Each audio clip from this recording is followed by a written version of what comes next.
Hi welcome back to my YouTube channel. ఇప్పుడే Ustaad Bhagat cinema అయితే నాకు నచ్చలే.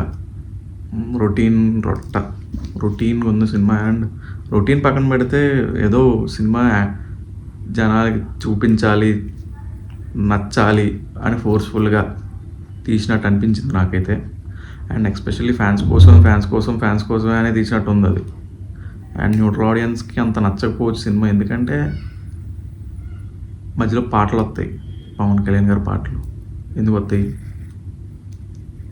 ఖుషీ సీన్ యూజ్ చేస్తారు. ఆ మొత్తం పాత సినిమాలను ఉపయోగించినట్టు యూజ్ చేసినట్టు ఉన్నాడు ఈ సినిమాలో ఆయన. Only fan stuff. ఆ ఫ్యాన్స్కి కూడా నచ్చదేమో చాలామందికి, చిరాకు వచ్చేది. న్యూట్రల్ ఆడియన్స్ చూడకూడదేమో సినిమాని. న్యూట్రల్ ఆడియన్స్ కోసం దిగలే సినిమా. సినిమాలో పాజిటివ్స్ ఏంటంటే బీజిఎం బాగుంది, పాటలు ఓకే చల్తా. అండ్ ఇంకేం బాగున్నాయి, ఇంకేం బాగాలేవు అంతే. అండ్ సెట్స్ బాగున్నాయి, బ్యాక్గ్రౌండ్ సెట్స్ బాగున్నాయి, పాటల్లో సెట్స్ ఉన్నాయి కదా, అవి చాలా బాగున్నాయి అంతే. పవన్ కళ్యాణ్ యాక్టింగ్ కొన్ని దగ్గరలో బాగున్నది. మరీ అంత తోపు కాదు కానీ, ఓజీ అంత కాదు కానీ బాగుంది, ఓకే. కొన్ని దగ్గరలో అయితే చెప్తా, ఎక్కడ బాగాలేదు చెప్తా. And first half, coming to the first half, నాకు main concern first half fight, entry fight బాగుంది, బీజిఎం చాలా బాగుంది ఎంట్రీ ఫైట్ది. అక్కడ నుంచి ఒక 20 నిమిషాలు నడుస్తూ ఉంటుంది సినిమా. అండ్ ఫైట్స్ ఉంటాయి, 2 fights, pre interval fights. Pre interval fight guns, villains చేతులు గన్స్ ఉంటాయి, ఈయన చేతిలో 2 గన్నులు ఉంటాయి. విలన్స్ చేతులు 20 గన్నులు ఉంటాయి, ఈయన అసలు దాక్కోడు, జస్ట్ స్ట్రైట్కి వెళ్ళి కాల్ చేస్తూ ఉంటాడు అనమాట. అరే ఏంట్రా అది, నేను చూసేటోళ్ళం ఏంది అంటే, చూసేటోళ్ళు ఏమో అనుకుంటున్నావు ఆయన డైరెక్టర్ గారు, కానీ నాకు తెలియదు. కానీ చూసేటోళ్ళు ఏంది, అయిపోయిందా ఇంటర్వెల్ ఫైట్ చూద్దాం. పోలీస్ గెటప్తో వస్తారు పవన్ కళ్యాణ్ గారు, జాకీలు పెట్టి లేపుతాడు ఎమోషన్. ఆ పంతులు గారితో వాళ్ళందరితోటి జాకీలు పెట్టి లేపుతారు, కానీ ఎమోషన్ వర్కౌట్ అవ్వదు. అక్కడ లేపుతా ఉంటారు ఆయన ఎమోషన్, కానీ అవదే వర్కౌట్. అదే ఓజీలో perfect emotion, interval bang super. అలాగే అనుకుని లేపుతాడు కానీ వర్కౌట్ అవ్వదు ఎమోషన్ ఇంటర్వెల్లో. అండ్ ఫైట్ కూడా ఎందుకు, ఆ ఫైట్ ఏంటో నాకు అర్థం కాదు. ఇలా కొడతా ఉంటాడు, ఎగిరిపోతూ ఉంటాడు అవతలకి. ఒరే అసలు టచ్ కూడా చేయడు, జస్ట్ ఎట్లా ఏంద్రా ఫైట్లు ఓజీ ఫైట్లు బాగున్నాయి, చాలా బెటర్ ఓజీ ఫైట్లు. మరి ఏంద్రా ఓజీ ఫైట్లు చూడండి రా. ఆ నాకు డైరెక్టర్తోటే కన్సర్న్, ఎవరితోటి కన్సర్న్ లేదు, డైరెక్టర్తోటే. హరీష్ శంకర్ గారితోటే కన్సర్న్. ఏందో నాకు అర్థం కాదు.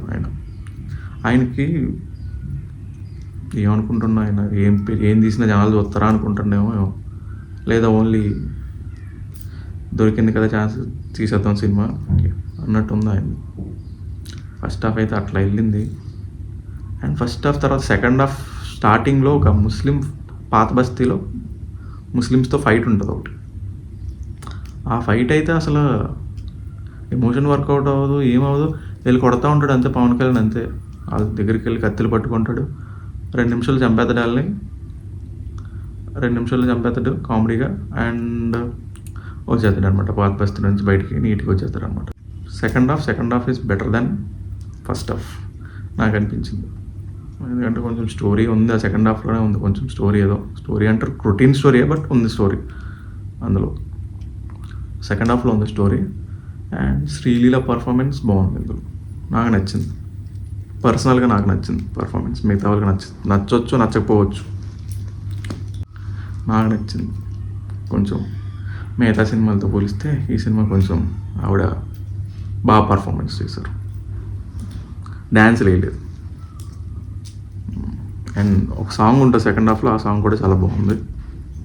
అండ్ ఒక ట్విస్ట్ కూడా ఉంటుంది శ్రీలీల గారు, అదే బాగుంటుంది. అండ్ హరీష్ శంకర్ గారు ఏంటది కరెంట్ అఫైర్స్ని టప్ప వాడుతున్నారు. ఆయన టప్ప బాగా వాడుతున్నారు. కరెంట్ సిచ్యువేషన్ వాడినారు, కరెంట్ సిచ్యువేషన్, ఇండియా బోర్డర్లో సిచ్యువేషన్ బాగా వాడారు. అంతేగాని ఇలా వాడడం పర్ఫెక్ట్ కథ రాసి చేయలే సినిమాలో. ఇది ఇట్లా ఉంటుంది కదా, లైక్ ప్రాపర్ స్టోరీ రాయాల ఆయన. ఏమైందో రాయగలరు ఆయన, ఏమో ఎందుకులే రాయలేదా, లేకపోతే ప్రాపర్ మాస్ ఎలిమెంట్స్ తోటే పోతే సినిమా గట్టెక్కేస్తుంది అనే ఫీల్ తోటి రాసి వెళ్ళినరో ఏమో తెలియదు. కానీ ప్రతిదీ మాస్ ఎలిమెంటే, జనాలకి కమర్షియల్ ఎలిమెంట్ తోటే వెళ్ళినరు సినిమా అంతా. అది నాకు ఎక్కువ నచ్చలేదు. కమర్షియల్ ఎలిమెంట్ తోటి సినిమా వెళ్ళడం నాకు నచ్చలేదు ఎక్కువ. అండ్ స్టోరీ ఒక నడుస్తూ ఉంటుంది, వేరే దగ్గరికి వెళ్తూ ఉంటుంది. స్క్రీన్ ప్లే కూడా కొంచెం ఓకే, మిగతా అన్నిటిలో పోలిస్తే ఇదేదో కొంచెం బెటర్, మిగతా అన్ని ఆస్పెక్ట్స్లో పోలిస్తే. రావు రమేష్ గారు ఉన్నారు, ఆయనది కూడా కొంచెం బాగుంటుంది, ఏదో అలా ఉంటుంది. Villain acting okay, villain acting కూడా బాగుంది. సింపుల్గా చంపేస్తాడు విలన్ని, సేమ్ లేకుండా సింపుల్గా చంపేస్తాడు అనమాట. అండ్ ఇంకొకరిని విలన్ కొడుకుంటాడు, ఆ కొడుకు కొంచెం ఒక ఇన్సిడెంట్ అయిన తర్వాత వెళ్తాడు సింపుల్గా పవన్ కళ్యాణ్, ఏదో 2-3 మాట్లాడతాడు, 2-3 ప్రాసలు వాడతాడు.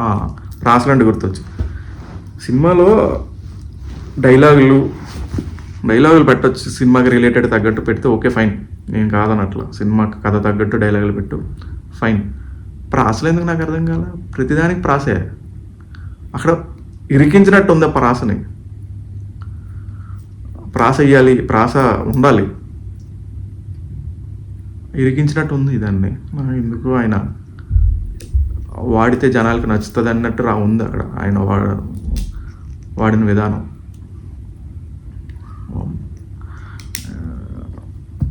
అంతే, ఇంకేం లేదు సినిమా గురించి చెప్పాలంటే. అక్కడ కొడుకు దగ్గరికి వెళ్తాడు, సింపుల్గా చంపేస్తాడు ఆయన, సింపుల్గా ఏం లేదు. కొంచెం నేను ఎక్స్పెక్ట్ చేసింది అంటే కొంచెం చంపుతాడు, బట్ కొంచెం వైలెంట్గా చంపుతాడు అనుకున్నా. చంపాలి ఆ సీన్లో, వైలెంట్గానే చంపాలి.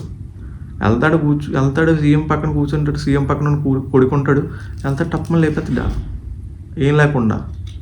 ఆ ముందు సీన్ మాత్రం అంత హై ఇచ్చారు, ఈయన లేపడం మాత్రం సింపుల్గా లేపెత్తరా. నాకు నవ్వు వచ్చింది టు బి హానెస్ట్. ఏమో అంతే సినిమా గురించి చెప్పాలంటే. సినిమా నాకైతే నచ్చలేదు. చూడండి, ఆ 4 days వీక్ ఆఫ్ వచ్చింది కాబట్టి చూడండి సినిమాని, అండ్ చూడండి. ఈ సినిమాకి రేటింగ్ 2.5, 2.5 కూడా కాదు, 2.25 చాలు అంతే. అది కూడా పవన్ కళ్యాణ్ అండ్ ఆల్సో తమన్ గారి బీజిఎం, ఆ సాంగ్స్ ఓకే దానివల్ల తప్ప మిగతాదంతా నాకేం నచ్చల సినిమా అంతగా. And thank you, bye. And subscribe to my YouTube channel చేయండి, బాయ్.